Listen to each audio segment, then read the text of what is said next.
Біз шықтық кемеден. Енді қазір осының жанында бір әдемі парк бар екен. Соған бара жатырмыз. Қазір жүрміз. Күшті болды. Кеме деген барлық жағын көріп, судың дауысы деген әдемілеп тыңдап, миымызды тынықтырып шықтық. Енді қазір аралап жүрміз. Қазір біз бір паркке барамыз.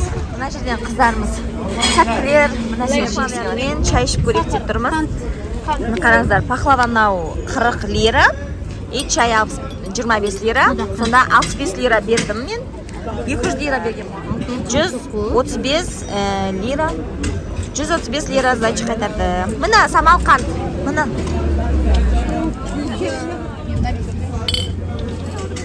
Қараңыздар, шайын алдық.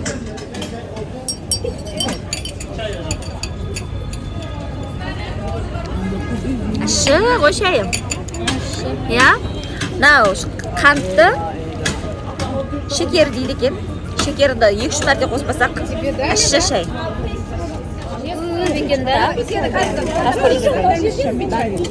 Мына пахлава дәм көріп жатырмыз. Аха, қазір. Niye gidiyor? PR yapmak için. Seni kahretmesin. Yemeğe de gelin. Şekeri pistachlı. Bilmeyeyim. Şimdi bir nesi dur. Pistachlı. Burada kondu. Yapmış da. Sen de mi onlara şey yapardın? Şimdi қараңыздар, мына писташка салған екен. Күшті. Нан да сондай екен. Filonu. Çok her çalışan var ya. Al bize. Afiyet olsun. Tamam, bir şey olursa arayın beni. Hoşçakalın. Görüşmek üzere.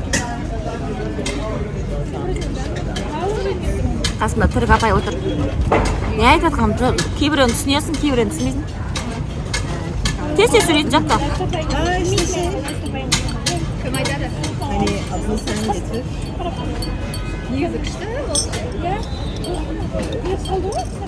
Қараңыздар, мына жерде кофелерді упаковка жасап жатыр.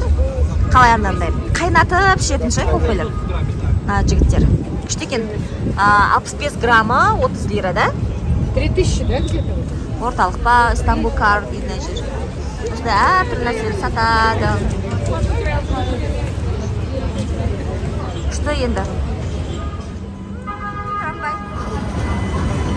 Трамвай кетіп бара жатыр.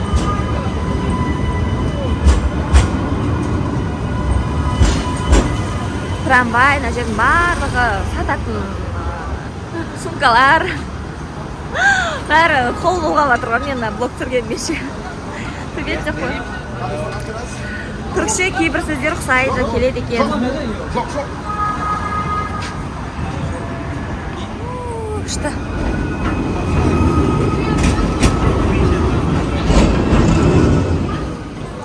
Қараңыздаршына, ұзына бойы көше, трамвайлар екі жақта жүр.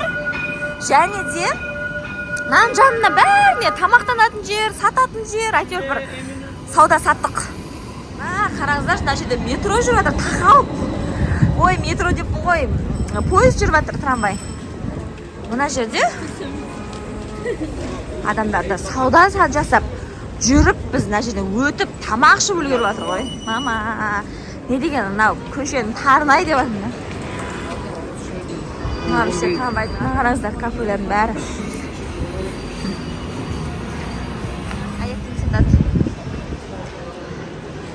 Үйлері. Достар, менің блогым пайдалы, қызықты болып жатыр ма сіздерге? Қызық болып жатса, қараңыздар, кетті.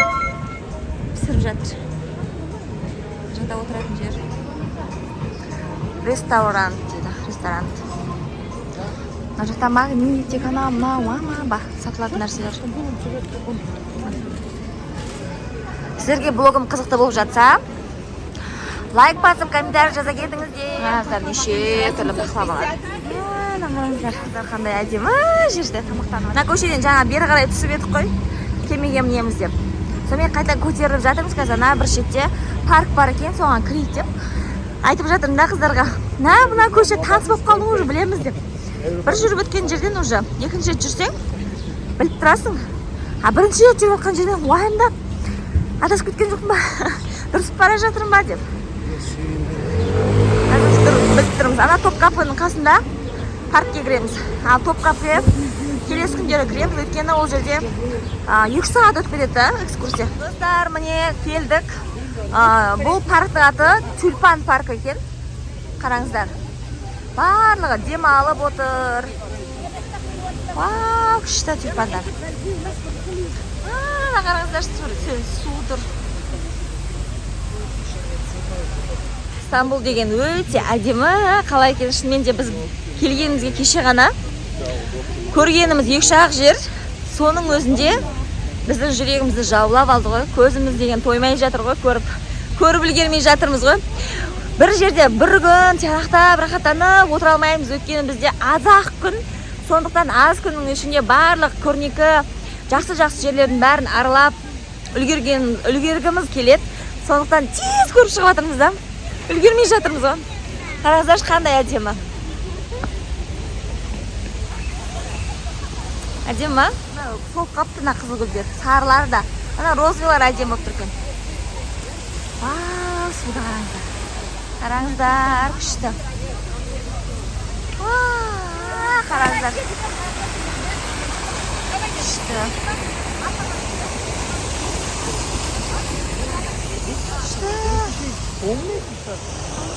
Күшті әдемі алкиясын. Иісі деген күшті шықты. Қараңыздар. Фонтан.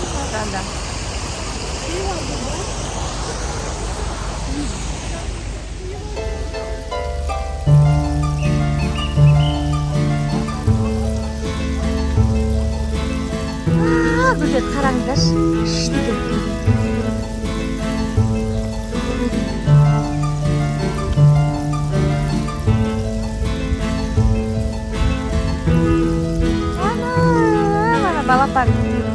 Балапанды көріп, Софиямды сағынып кеттім ғой қыздарымды. Айнарамды, районымды сағынып кеттім.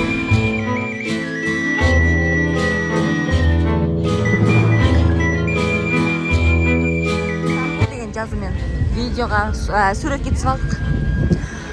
Гүлхане екен парктың аты. Тюльпан паркі деп жүрдім ғой. Гүлхане екен. Мынандай зданияларға кіруге болады екен, жаңағы музей бар екен. Кішкене болса табиғатпен кішкене аралап қайтайық деп кіріп жатырмыз.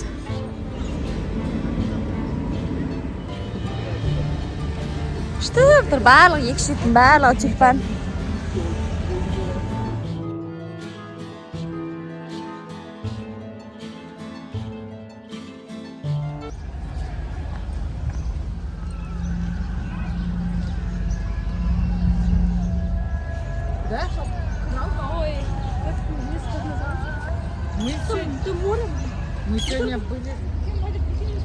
Қараңыздар. Көкпенбек көріп тұрсыздар ма? Ағаштан ар жағында. Кеме тұр, міне қараңыздар. Міне. Жаңа ғана сол Босфорда аралап шықтық суды. Сол жандағы паркте жүрміз. Босфор көрініп тұр. Су ағызатын жер осындай қойып қойыпты. Ағар екен су.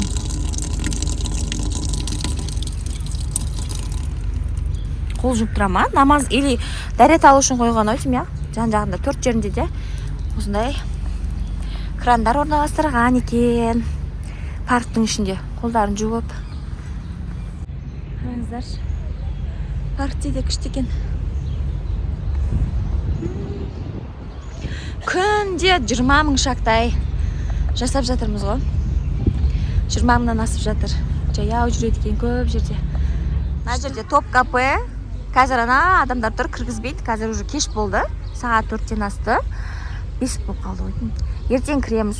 Бағасы 21 мың теңгедей. Ертең кіргенде көрсетемін бұйырса. Султан Сүлейман деген кино бар еді ғой. Великолепный век. Сол кино түсірілген жер.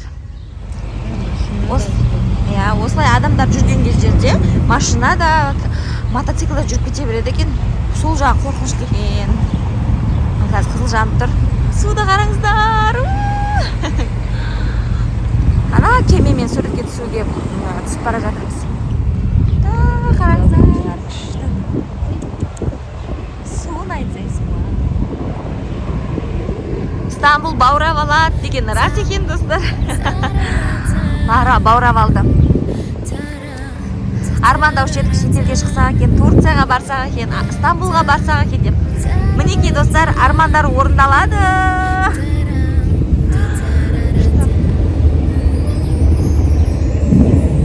Сенің ғана сөзіңді аңсап өтті айла жолдар, менің ғана жанарымда жасырынған мұң бар. Айтшы жаным, сені мендей түсінетін кім бар? Білмейсің сен, саған әлі ашылмаған сыр бар. Ашты мені келешек ақ арманым, о мейлі кешкесін, біреу сезім білдіріп. Кешкі тамақ ішуге келдік, осындай бір заведенияға. Қыздар болып ішіп отырмыз. Анда чечевичный суп, нанымен 50 лира болды. 50 лира примерно 50, ана 4, қанша болды? 14-ге көбейтсек 7 теңгеге, иә? 7-8 теңгеде примерно. Сосын мынау бөрек, немен алдыңдар? Етпен ба? Бұл қанша? Бөрек етпен, бағасын қазір сұраймыз. Осындай тамақ болайын деп тұр бізге. Лимон, пожалуйста. Мен лимонмен ішемін да, ана лимон сразу. О, лимон давайте. Я. Güzel kafe. Мына лимонды аласыздар да. Осылай сығасыздар. Күшті болады оны. Мына қараңыздар. Мына чечевичный. Sen alsa olur. Kimde o? Al.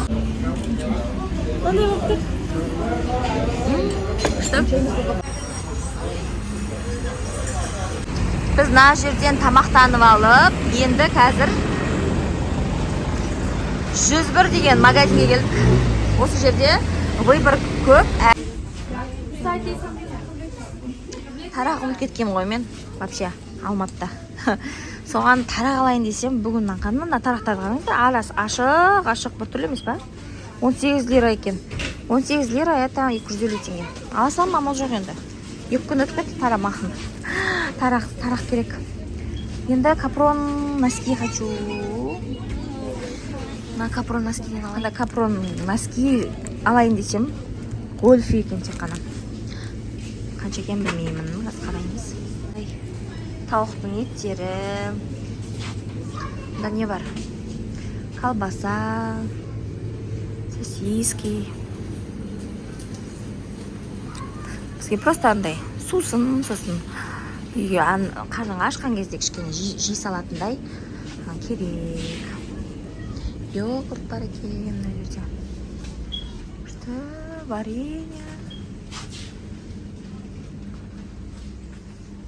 Сүт қойдым мыналар, иә?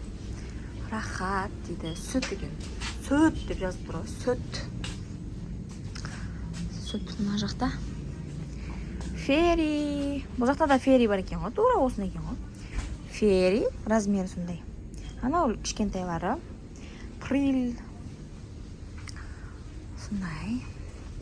Вернель. Жуатындар ұқсайды. Мына жақта май, мынау сияқты. Кітаптары бар екен. Салат. Мына жақта тоже кітап. Анне деп жатыр, ана жақта кішкентай бөпе. Және мама деп жатыр. Мақташы. Ойыншықтар.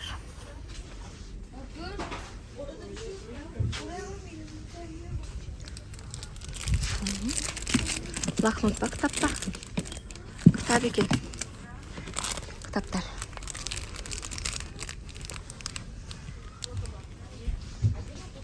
Не, влажный салфетка. Влажный салфетка аласың ма? Бар ғой менде? Салфетка 13 лира, мына кішкентайы. Үлкендері 21 лира. 13 лира, ана жерде 15 штук қой. Жетпейтін сияқты. Ана ала саламын. 56 штук осыны ала саламын. Міне, достар, шоколадтары. Турецкий шоколадтар. Бомбастик дейді. Бомбастик 12 лира. Ватер дейді. Баплилар ма? Бізге танысы сол не ғана ғой? Альбине ғана ғой.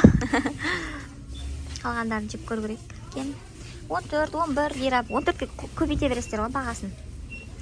Мынау мысаға бар ғой. Киткат бар, Дидо деген бар бізде. киткаттың түрлері бар екен. Альбини бар. Альбини 8 лира. 8-14 көйтсек. Неше түрлі сокқа келдік. Сіздерге видео обзор жасаймыз. 25 лира. Қараңыздар достар, канцелярскийна кіріп көріп жатырмыз. Мына жерде yazı defteri. Yazı defteri деп жазып тұр. Жазу дәптері ғой. Қараңыздар, жазу дәптерін. Күшті, қызық.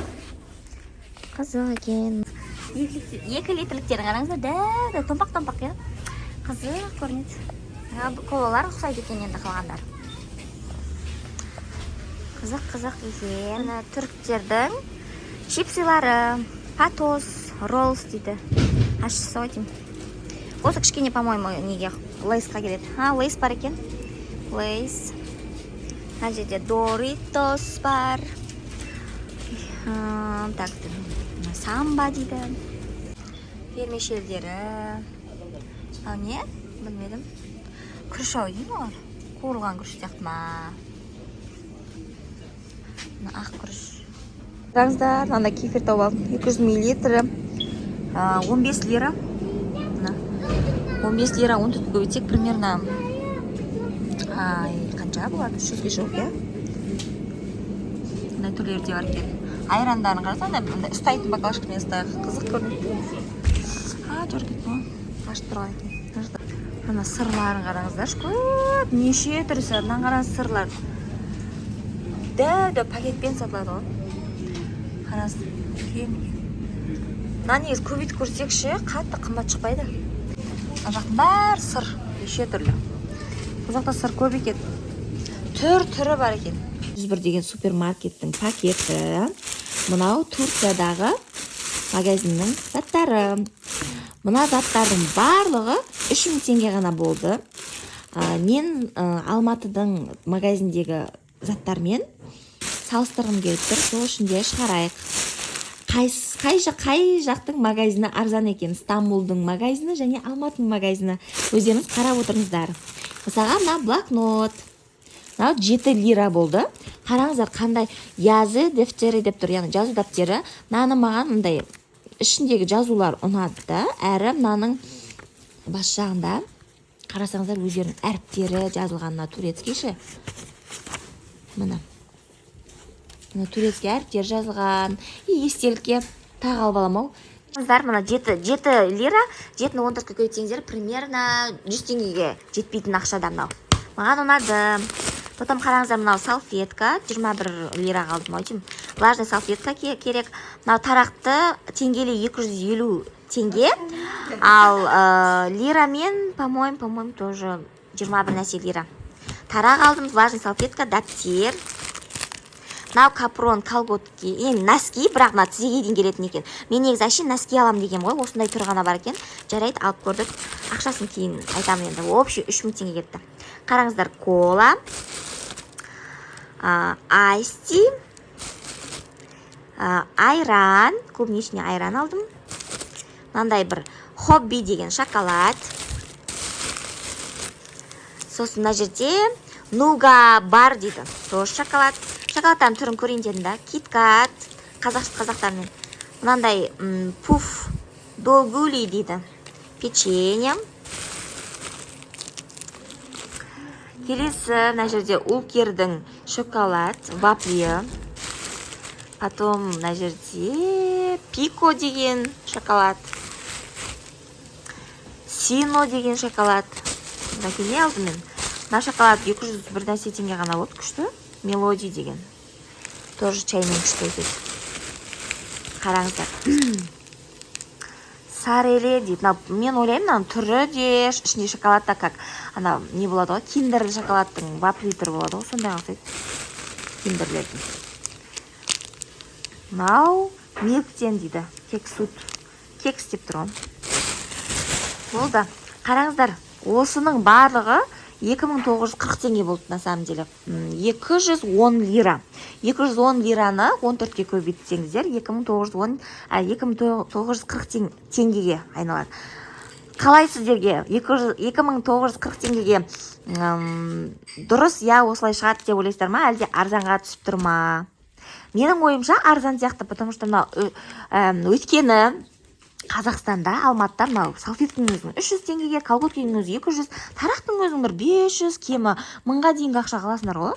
Мыналардың өзі мысалға судың өзі 0,5, яғни 0,5-тің өзі макси чай 400 теңге мысалға.